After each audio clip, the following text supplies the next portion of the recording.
Hello everyone, welcome to chemistry class and today's lecture 9.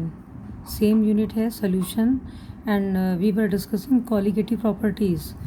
दो colligative properties हम discuss कर चुके थे, that is relative lowering in vapor pressure and elevation in boiling point. Now this is the third colligative property and its name is depression in freezing point and it is denoted by delta TF. It is just like elevation in boiling point.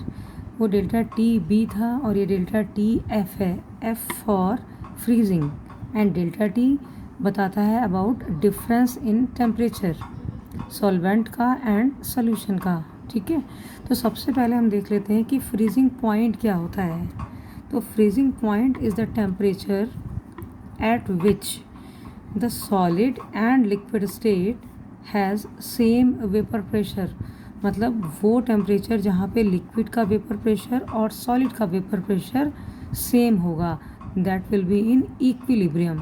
दोनों एक ही point पे होंगे. ठीक है, और इसे हम graph से भी समझ सकते हैं. ठीक है, तो ये ग्राफ है vapour pressure and temperature.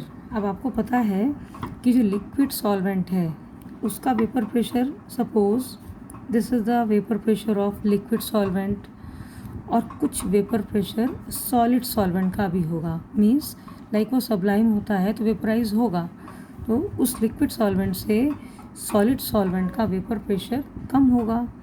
But जिस पॉइंट पे ये दोनों फेज इक्विलिब्रियम में होंगे, लाइक दिस पॉइंट, लिक्विड भी यहाँ पे आके मिल रहा है और सॉलिड भी यहाँ के मिल रहा है, तो दैट पॉइंट या दैट टेम्परेचर, इसको हम यहाँ तक लेके आते हैं. तो जो ये टेम्परेचर है this is called T F not. Means ये लिक्विड और सॉलिड जो सॉल्वेंट है इनका जो फ्रीजिंग टेम्परेचर है, जो फ्रीजिंग पॉइंट है इक्विलिब्रियम में, उसे हम बोल देते हैं टी एफ नॉट.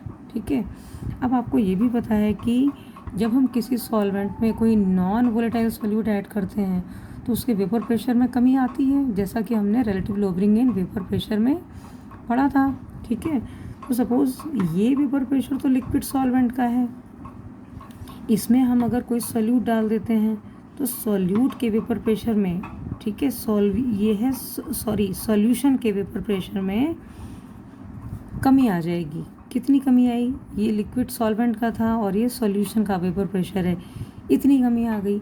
तो अब जो सॉल्यूशन का वेपर प्रेशर है उसको भी हम जब सॉलिड सॉल्वेंट तक लेकर जाएंगे, मतलब जो इसका वेपर प्रेशर है और जो इस सॉल्वेंट का वेपर प्रेशर है सॉलिड सॉल्वेंट का, ये जब इक्विलिब्रियम में आएंगे, लाइक जब इसको हम पीछे बढ़ाते हैं और ये ऑलरेडी यहाँ पे है, तो ये जो पॉइंट आएगा ये सॉल्यूशन का फ्रीजिंग टेम्परेचर होगा, फ्रीजिंग पॉइंट होगा.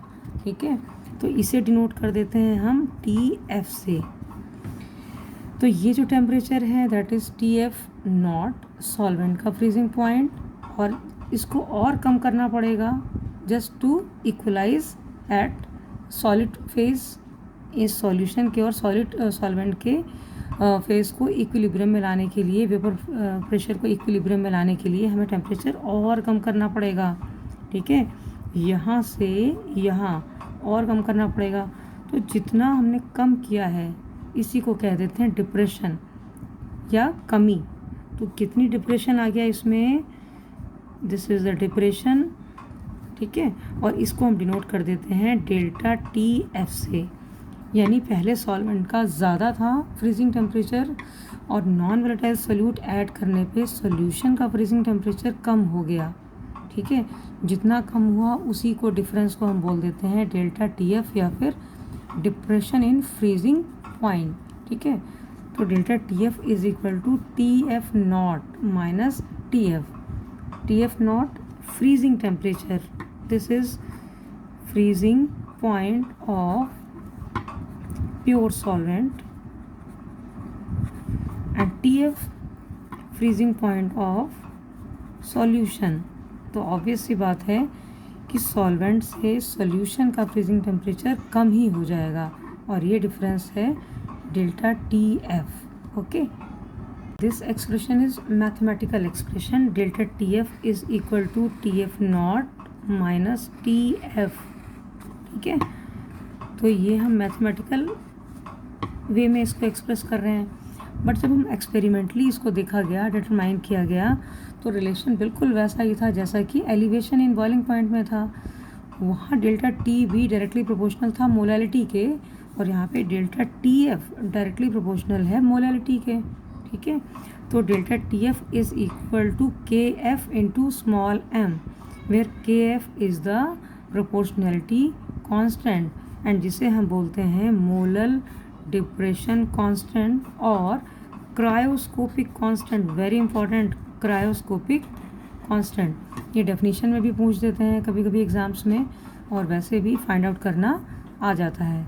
तो K F is cryoscopic constant and its unit is, unit से पहले हम delta T F is equal to K F into M, small M से इसकी हम डेफिनेशन भी निकाल सकते हैं।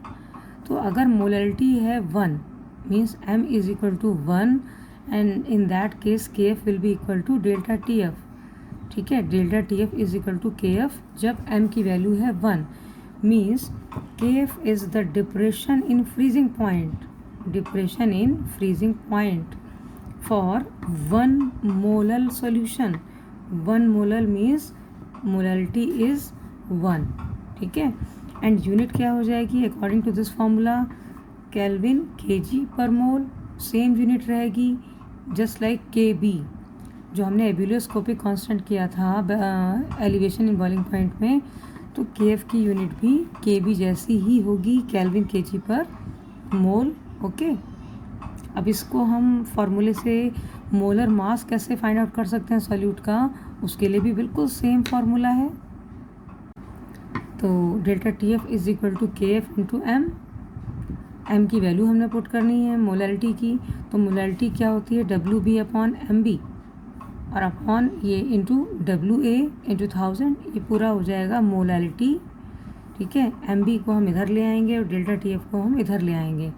तो M B is equal to K F into W B into 1000 upon delta T F into W A.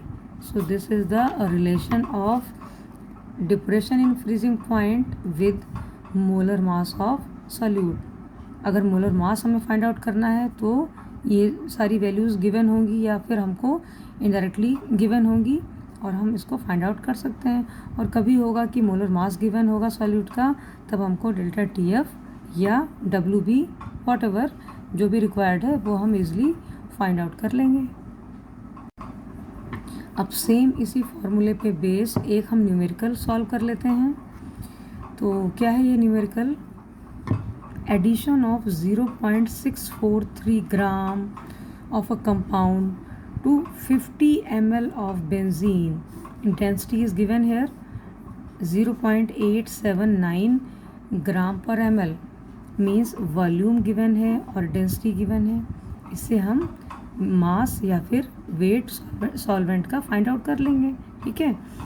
Lowers यानी depress कर रही है, lowers the freezing point from 5.51 degree Celsius to 5.03 degree Celsius. मतलब इतना स्टार्टिंग में solvent का freezing temperature था।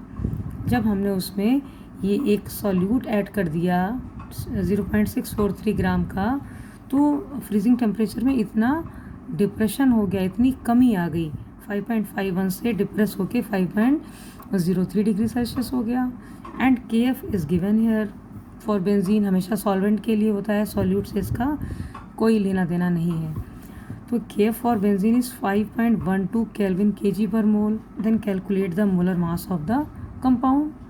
तो अब जैसे जैसे यहाँ पे वैल्यूज़ दे रखी हैं उसी के अकॉर्डिंग हम इस फॉर्मूले में वैल्यू पुट करके सॉल्यूट का मोलर मास हम इजीली फाइंड आउट कर लेंगे, ठीक है, लाइक दिस।